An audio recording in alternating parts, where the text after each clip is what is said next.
Hello students, আজকে তোমাদের জন্য হিস্ট্রির আবার একটা স্পেশাল ক্লাস নিয়ে চলে এসেছি, যেখানে আমরা ডাব্লিউবিপির স্পেশাল হিস্ট্রি কোশ্চেন নিয়ে আলোচনা করছিলাম। যেখানে আমরা প্রিভিয়াস ইয়ারের হিস্ট্রি এবং সামনে যে ডাব্লিউবিপি এক্সাম রয়েছে তার জন্য গুরুত্বপূর্ণ প্রশ্ন উত্তর আলোচনা করছিলাম। তো চলো শুরু করা যাক। প্রথম প্রশ্ন কি বলেছে, কত সালে প্রার্থনা সমাজ প্রতিষ্ঠিত হয়েছিল? দেখো, আমরা প্রত্যেকেই জানি প্রার্থনা সমাজ ছিল ভারতের সমাজ সংস্কার আন্দোলন, যেটা পশ্চিম ভারতের গুরুত্বপূর্ণ একটা সমাজ সংস্কার আন্দোলনের সংস্থা ছিল, যেটা 1867 সালে 31শে মার্চ ডক্টর আত্মারাম পান্ডুরঙ্গ এবং তার কিছু সমাজ সংস্কারক মিলে প্রতিষ্ঠা করেছিলেন। যেটা পশ্চিম ভারতে ধর্মীয় এবং সমাজ সংস্কার আন্দোলনের জন্য খুবই গুরুত্বপূর্ণ একটা প্রতিষ্ঠান ছিল।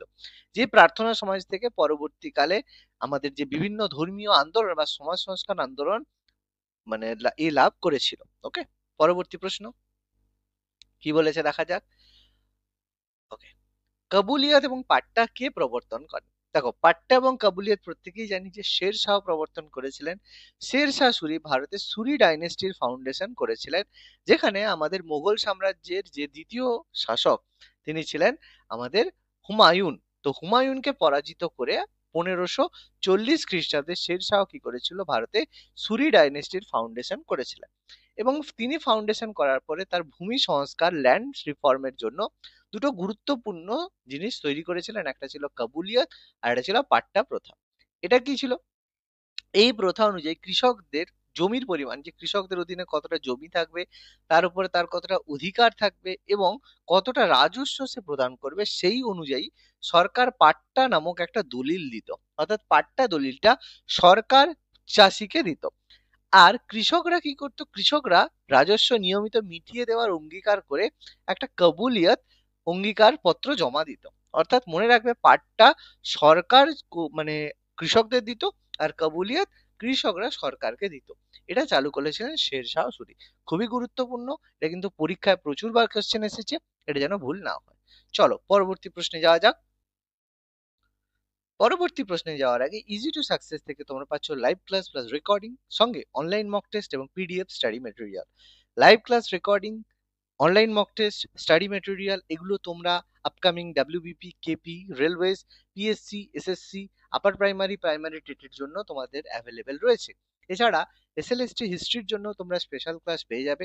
এছাড়া তোমরা যদি এগুলো ছাড়া শুধুমাত্র প্রিন্টেড স্টাডি ম্যাটেরিয়াল নিতে চাও, যেখানে তোমরা বিষয়ভিত্তিক আলাদা স্টাডি ম্যাটেরিয়ালও পেতে পারো, অথবা কোনো এক্সাম ওরিয়েন্টেড যেখানে একসাথে পাওয়া যাবে সেভাবেও স্টাডি ম্যাটেরিয়াল পেতে পারো, তার জন্য নিচে দেওয়া হোয়াটসঅ্যাপ নাম্বারে তোমরা যোগাযোগ করে নাও এবং নিজেদের প্রস্তুতিকে চূড়ান্ত করে নাও। চলো পরবর্তী প্রশ্নে যাওয়া যাক। কোন ব্রিটিশ গভর্নর জেনারেল ডাক টিকিট চালু করেছিলেন? দেখো, আমরা প্রত্যেকেই জানি লর্ড ডালহৌসি ভারতের নতুন ডাক টিকিট ব্যবস্থা চালু করার সুপারিশ করেছিলেন, যা ইস্ট ইন্ডিয়া কোম্পানির কোর্ট অফ ডিরেক্টরস দ্বারা গৃহীত হয়েছিল। আমরা জানি লর্ড ডালহৌসি, যিনি ভারতের সত্য বিলোপ নীতি চালু করেছিলেন, যার মাধ্যমে বিভিন্ন দেশীয় রাজ্যকে তিনি ভারত মানে ব্রিটিশ সরকার বা ইস্ট ইন্ডিয়া কোম্পানির অধীনস্থ করেছিলেন। এই ব্যবস্থার মাধ্যমে সারা দেশে চিঠিপত্র পাঠানোর জন্য একটা নিম্ন এবং অভিন্ন হার চালু করা হয়, যার মাধ্যমে বিভিন্ন ভারতের বিভিন্ন স্থানে কেউ চিঠিপত্র পাঠাতে পারত। এটা ডালহৌসির একটা গুরুত্বপূর্ণ কাজ ছিল। আর আমরা জানি রেল লাইনও কিন্তু এই ডালহৌসির সময় প্রথম চালু হয়েছিল। মনসবদারি প্রথা কে প্রবর্তন করেন? মনসবদারি প্রথা 1575 খ্রিস্টাব্দে মোগল সম্রাট আকবর প্রতিষ্ঠা করেছিলেন। মনসবদারি প্রথা ছিল একটা প্রশাসনিক ব্যবস্থা, যার মাধ্যমে সরকারি কর্মকর্তাদের পদমর্যাদা, বেতন এবং সামরিক দায়িত্ব নির্ধারণ করা হতো। অর্থাৎ এই মনসবদারির আন্ডারে বিভিন্ন পদ দেওয়া হতো। যার কাছে যত বেশি মনসব থাকবে সে তত উঁচু পদে থাকতে পারবে। এবার জেনারেলি যারা রাজস্ব মানে রাজ কর্মচারী হতো বা রাজার স্নেহভাজন হতো, তারা কিন্তু বেশি মানসাব পেত। পরবর্তী প্রশ্ন, বাংলার আকবর কাকে বলা হয়? বাংলার আকবর বলা হয় সুলতান আলাউদ্দিন হোসেন শাহ, যাকে বাংলার আকবর বলা হয়।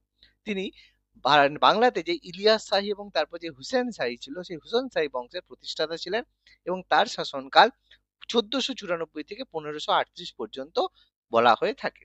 তো বলা হয় আলাউদ্দিন হোসেন শাহের কন্টেম্পোরারি শ্রী চৈতন্যদেব ছিলেন। তবে বাংলার আকবর প্রকৃতভাবে বলা যাবে কিনা এই নিয়ে অনেক বিতর্ক রয়েছে। চলো পরবর্তী প্রশ্নে যাওয়া যাক। পাগলা রাজা কাকে বলা হয়? আমরা প্রত্যেকেই পড়েছি। মোহাম্মদ বিন তুগলককে ইতিহাসে পাগলা রাজা বা খামখেয়ালি রাজা বলা হয় তার কিছু ব্যর্থ প্রকল্পের জন্য। যার মধ্যে উল্লেখযোগ্য তিনি দিল্লি থেকে দৌলতাবাদে ক্যাপিটাল ট্রান্সফার করেছিলেন, যার জন্য প্রচুর দুর্ভোগ হয়েছিল। রূপার মুদ্রার ঘাটতির কারণে তিনি তামার মুদ্রা চালু করেছিলেন, যা জালিয়াতির কারণে ব্যর্থ হয়। এছাড়া তিনি দোয়াব অঞ্চলে কর বৃদ্ধি এবং কাংড়া অভিযান করেছিলেন, যা কিন্তু সফল হয়নি। কাংড়া বলতে আজকের দিনে হিমাচল প্রদেশের কথা বলা হচ্ছে। হিমাচল প্রদেশে কাংড়া ভ্যালি রয়েছে, তার কথা বলা হচ্ছে। তবে এক্ষেত্রে অনেক ইনফরমেশন রয়েছে যেটা মোহাম্মদ বিন তুগলক সম্পর্কে আমরা জানি না। যেমন মোহাম্মদ তুগলকের যে ক্যাপিটাল ট্রান্সফার কথাটা কিন্তু সম্পূর্ণভাবে রং। তার কারণ ক্যাপিটাল ট্রান্সফার তিনি করেননি, দৌলতাবাদের সেকেন্ড ক্যাপিটাল ফাউন্ডেশন করেছিলেন। ওকে, সেক্ষেত্রে অনেক রকম ইনফরমেশন রয়েছে কেন পাগলা রাজা বলা হয়, বা এই যে বলাটা কি যথার্থ কিনা যদি জানতে চাও তাহলে কমেন্ট করো, আমরা সেই সংক্রান্ত ভিডিও তোমাদের জন্য আনবো। পরবর্তী প্রশ্ন, কোন শাসক তামার জিতল এবং রূপার টঙ্কা প্রবর্তন করে? ইলতুৎমিশ প্রথম শাসক ছিলেন, তিনি দিল্লিতে খাঁটি আরবি মুদ্রার প্রবর্তন করেছিলেন, যেখানে তিনি দুটো মুদ্রা প্রবর্তন করেছিলেন, যার মধ্যে ছিল রূপার মুদ্রা টঙ্কা এবং তাম্র মুদ্রা জিতল। অর্থাৎ এই জিতল এবং রূপা টঙ্কা প্রবর্তন করেছিলেন ইলতুৎমিশ।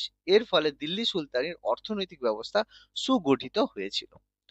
পরবর্তী প্রশ্ন, লখনৌ চুক্তি কত সালে হয়েছিল? প্রত্যেকেই জানি লখনৌ চুক্তি 1916 সালে ডিসেম্বর মাসে ইন্ডিয়ান ন্যাশনাল কংগ্রেস এবং অল ইন্ডিয়ান মুসলিম লীগের মধ্যে স্বাক্ষরিত হয়েছিল। এর ফলে উভয় দলের মধ্যে একটা যৌথ অধিবেশন গৃহীত হয় এবং হিন্দু মুসলিম ঐক্যের একটা গুরুত্বপূর্ণ মাইল ফলক ছিল। এই লখনৌ চুক্তি, লখনৌ প্যাক্টের পিছনে গুরুত্বপূর্ণ অবদান ছিল মোহাম্মদ আলী জিন্নাহ। কারণ জিন্নাহই তখন একমাত্র ব্যক্তিত্ব ছিলেন তিনি মুসলিম লীগ এবং ইন্ডিয়ান ন্যাশনাল কংগ্রেসের মধ্যে তিনি একটা ব্রিজ হিসেবে কাজ করেছিলেন। এছাড়া লখনৌ চুক্তির আরেকটা গুরুত্বপূর্ণ ছিল যে 1907 যে সুরাট বিচ্ছেদ হয়েছিল, সেই সুরাট বিচ্ছেদ 1916 লখনৌ প্যাক্টের মাধ্যমে যে নরমপন্থী চরমপন্থী বিভাজন হয়েছিল সেটা 1916 এসে আবার মিলিত হয়েছিল। অর্থাৎ 1916 শুধু কংগ্রেস এবং অল ইন্ডিয়া মুসলিম লীগের স্বাক্ষর হয় সেটা নয়, এখানে নরমপন্থী চরমপন্থী বিভেদও কিন্তু দূর হয়েছিল। পরবর্তী প্রশ্ন, স্বাধীন ভারতের প্রথম ভারতীয় গভর্নর জেনারেল কে ছিলেন? স্বাধীন ভারতের প্রথম এবং একমাত্র ভারতীয় গভর্নর জেনারেল ছিলেন চক্রবর্তী রাজা গোপালাচারী। স্বাধীন ভারতের প্রথম যে ভারতের প্রথম যদি গভর্নর জেনারেল হয় সেটা অবশ্যই আমাদের লর্ড মাউন্টব্যাটেন। এবং লর্ড মাউন্টব্যাটেন যখন 1947 সালে চলে গেলেন, তখন 1947 সাল থেকে 48 পর্যন্ত তিনি প্রথম গভর্নর জেনারেল হিসেবে পালন করেছিলেন এবং তিনি ভারতের প্রথম এবং শেষ ভারতীয় গভর্নর জেনারেল ছিলেন। তিনি 1950 সাল পর্যন্ত, সংবিধান কার্যকরী হওয়ার দিন পর্যন্ত তিনি ভারতের গভর্নর জেনারেল হিসেবে তিনি তার কর্মকাজ করে গিয়েছেন। ওকে, পরবর্তী প্রশ্ন, জ্ঞানযোগ গ্রন্থটি কার লেখা? দেখো, জ্ঞানযোগ গ্রন্থটি লেখা বিখ্যাত আমাদের দার্শনিক স্বামী বিবেকানন্দ। তিনি আরো বিখ্যাত কিছু বই লিখেছেন জ্ঞানযোগ ছাড়াও। চিকাগো যে বক্তৃতায় দিয়েছিলেন 1893-তে, সেখানে তার মাধ্যমে তিনি কর্মযোগ, ভক্তিযোগ, রাজযোগ, জ্ঞানযোগ বহু বই তিনি লিখেছেন। এছাড়া তিনি হার্ভার্ড বিশ্ববিদ্যালয়ে বেদান্ত, পরিব্রাজক, প্রাচ্য, পাশ্চাত্য এবং বর্তমান ভারত বিখ্যাত কিছু বই লেখার সাথে যুক্ত। এর মধ্যে বর্তমান ভারত প্রচুরবার পরীক্ষায় আসে, পরিব্রাজক প্রচুরবার পরীক্ষায় আসে। এছাড়া কর্মযোগ, রাজযোগ, ভক্তিযোগ, জ্ঞানযোগ এই কথাগুলো গীতার যে সারাংশ, গীতাতে বিভিন্ন ধরনের যোগ সম্পর্কে বলা রয়েছে, আমরা কর্ম কিভাবে করব, কিভাবে আমাদের চরিত্রের বিশ্লেষণ হয়, সেগুলোই তিনি খুব সহজ ভাষায় স্বামী বিবেকানন্দ এক্সপ্লেন করেছিলেন। পরবর্তী প্রশ্ন, দীন হি ইলাহি কে প্রবর্তন করেছিলেন? দেখো, দীন হি ইলাহি প্রবর্তন করেছিলেন মুঘল সম্রাট আকবর 1582 খ্রিস্টাব্দে, যার মূল বক্তব্য ছিল একেশ্বরবাদ, অর্থাৎ ঈশ্বর এক এবং অদ্বিতীয়, সেই কথা তিনি প্রবর্তন করেছিলেন, যেটা ছিল একটা নৈতিক ব্যবস্থা বা জীব দর্শন, যেটা একমাত্র সেই সময় তার যে বন্ধু বীরবল সেটা গ্রহণ করেছিলেন, কিন্তু আর কেউ সেটা গ্রহণ করেনি। সেই সময় যে মুসলিম যেসব স্কলাররা ছিলেন তারা এটার তীব্র বিরোধিতা করেছিল। পরবর্তী প্রশ্ন, মোহাম্মদ বিন তুগলক দিল্লি থেকে কোথায় রাজধানী স্থানান্তর করেন? মোহাম্মদ বিন তুগলক আমরা বললাম 1327 খ্রিস্টাব্দে রাজধানী দিল্লি থেকে দেবগিরি বা দৌলতাবাদে স্থানান্তর করেছিলেন, কারণ তিনি ভেবেছিলেন রাজধানীকে কেন্দ্রীয় স্থানে নিয়ে গেলে ভারতীয় উপমহাদেশকে দক্ষতার সাথে শাসন করা যাবে এবং যে মঙ্গল আক্রমণ সেই সময় হচ্ছিল, সেই মঙ্গল আক্রমণকে প্রতিহত করাটাও ছিল আরেকটা উদ্দেশ্যের মধ্যে অন্যতম। পরবর্তী প্রশ্ন, বীরবল কোন রাজা নবরত্নের সদস্য ছিলেন? বীরবল আকবরের দরবারের অন্যতম সভাসদ এবং চতুর্জমের মধ্যে ছিলেন যারা নবরত্ন নামে পরিচিত ছিলেন। তার মধ্যে বীরবল ছিল একজন বুদ্ধিমান মানুষ যার প্রকৃত নাম ছিল মহেশ দাস। তোমরা মুভি দেখেছো, এই সম্পর্কে জানো। পরবর্তী প্রশ্ন, বিক্রমাদিত্য নামে কে পরিচিত ছিলেন? দ্বিতীয় চন্দ্রগুপ্ত, গুপ্ত সম্রাট দ্বিতীয় চন্দ্রগুপ্ত যিনি বিক্রমাদিত্য নামে পরিচিত ছিলেন, তিনি উত্তর ভারতের একজন মহান শাসক ছিলেন। 380 থেকে 415 পর্যন্ত তিনি রাজত্ব করেছিলেন এবং তার যে ক্যাপিটাল, তিনি কিন্তু সেকেন্ড ক্যাপিটাল তৈরি করেছিলেন উজ্জয়িনীতে। উজ্জয়িনীতেই কিন্তু তার যে নবরত্ন সভা সেটা কিন্তু অবস্থিত ছিল। অর্থাৎ বিক্রমাদিত্য দ্বিতীয় চন্দ্রগুপ্ত গুপ্ত সাম্রাজ্যের কিন্তু ভীষণ বড় একজন ব্যক্তিত্ব ছিলেন। পরবর্তী প্রশ্ন, হুন আক্রমণ কোন শাসক প্রতিহত করেছিলেন? হুন আক্রমণ প্রতিহত করেছিলেন স্কন্দগুপ্ত, যাকে গুপ্ত সাম্রাজ্যের শেষ গুরুত্বপূর্ণ শাসক বলা হয়। তিনি উত্তর ভারতের গুপ্ত শাসক, যিনি হুন আক্রমণ প্রতিহত করে ভারতকে হুনদের আক্রমণ থেকে রক্ষা করেছিলেন। এই জন্য তাকে ভারতের রক্ষাকারী বলা হয়ে থাকে, যার সম্পর্কে আমরা ভিতরি স্থলালিপি থেকে জানতে পারি। পরবর্তী প্রশ্ন, নিউ ইন্ডিয়া সংবাদপত্রের সম্পাদক কে ছিলেন? এক্ষেত্রে অ্যান্সার হবে অ্যানি বেসান্ত। অ্যানি বেসান্ত 1914 সালে জুন মাসে নিউ ইন্ডিয়া পত্রিকা প্রতিষ্ঠা করেছিলেন এবং তিনি সম্পাদক ছিলেন। এটি ইংরেজি ভাষায় দৈনিক সংবাদপত্র ছিল, যেখানে স্বাধীনতা সংগ্রাম, হোম রুল আন্দোলন সমস্ত কিছু প্রচার হতো। এছাড়া বিপিন চন্দ্র পালও নিউ ইন্ডিয়া নামে একটি সাপ্তাহিক পত্রিকা শুরু করেছিলেন, যার মাধ্যমে ব্রিটিশ বিরোধী জনমত গঠিত হয়েছিল। পরবর্তী প্রশ্ন, মৃচ্ছকটিকম কে লিখেছেন? প্রত্যেকেই জানি মৃচ্ছকটিকম লিখেছেন শূদ্রক, যেটা ছিল একটা বিখ্যাত সংস্কৃত নাটক, যেটা কিন্তু গুপ্তা পিরিয়ডে দ্বিতীয় চন্দ্রগুপ্তের সময়ে লেখা হয়েছিল। পরবর্তী প্রশ্ন, গ্র্যান্ড ট্রাঙ্ক রোড বা জিটি রোড কে তৈরি করেছিলেন? শের শাহ সূরি ষোড়শ শতাব্দীতে জিটি রোড বা গ্র্যান্ড ট্রাঙ্ক রোড তৈরি করেছিলেন, যেটা সড়ক-ই-আজম নামে পরিচিত। বর্তমানে জিটি রোড কিন্তু তিনটে দেশের মধ্যে রয়েছে। এর শুরুটা বর্তমানে পাকিস্তানে রয়েছে, মিডল অংশটা বর্তমানে ইন্ডিয়াতে রয়েছে এবং লাস্ট অংশটা আজকের দিনে বাংলাদেশে রয়েছে। অর্থাৎ জিটি রোড প্রেজেন্ট ডে কিন্তু তিনটে দেশের মধ্য দিয়ে গিয়েছে, যেটা শের শাহ সূরি তৈরি করেছিলেন সেই সময় কমিউনিকেশন ব্যবস্থাকে জোরদার করার জন্য। পরবর্তী প্রশ্ন, মুঘল বংশের শেষ সম্রাট কে ছিলেন? মুঘল বংশের শেষ সম্রাট ছিলেন দ্বিতীয় বাহাদুর শাহ, যাকে বাহাদুর শাহ জাফর নামে বলা হয়। তিনি জাফর ছদ্মনামে বিভিন্ন কবিতাও লিখতেন।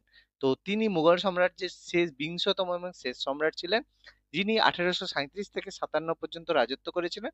সিপাহী বিদ্রোহের সময় তাকে ভারত সম্রাট হিসেবে ঘোষণা করা হয়েছিল এবং তিনি সিপাহী বিদ্রোহে ভারতের যারা আন্দোলন করেছিল তাদের নেতৃত্ব দিয়েছিলেন। কিন্তু এই যুদ্ধে পরাজিত হওয়ার পরে ব্রিটিশ শাসকরা তাকে ক্ষমতাচ্যুত করে এবং তার চোখের সামনে তার পুত্র এবং নাতিদেরকে হত্যা করে তাকে রেঙ্গুনে নির্বাসনে পাঠান এবং সেখানেই তার মৃত্যু হয়। ঔরঙ্গজেব ছিল শেষ মুঘল সম্রাট, যার মৃত্যু হয়েছিল 1707 খ্রিস্টাব্দে। কিন্তু শেষ সম্রাট দ্বিতীয় বাহাদুর শাহ, যার মৃত্যু হয়েছিল, যাকে 1858 সালে নির্বাসনে দেওয়া হয়েছিল। চলো আজকের লাস্ট প্রশ্ন, বাংলার শেষ স্বাধীন নবাব কে ছিলেন? দেখো, বাংলার শেষ স্বাধীন নবাব বলে সেটা কিন্তু হবে সিরাজউদ্দৌলা। সিরাজউদ্দৌলা 1756 থেকে 1757 পর্যন্ত বাংলা, বিহার, উড়িষ্যা নবাব হিসেবে রাজত্ব করেছিলেন, কিন্তু 1757 23শে জুন পলাশির যুদ্ধে পরাজয়ের মাধ্যমে ইস্ট ইন্ডিয়া কোম্পানির শাসনের সূচনা হয়েছিল।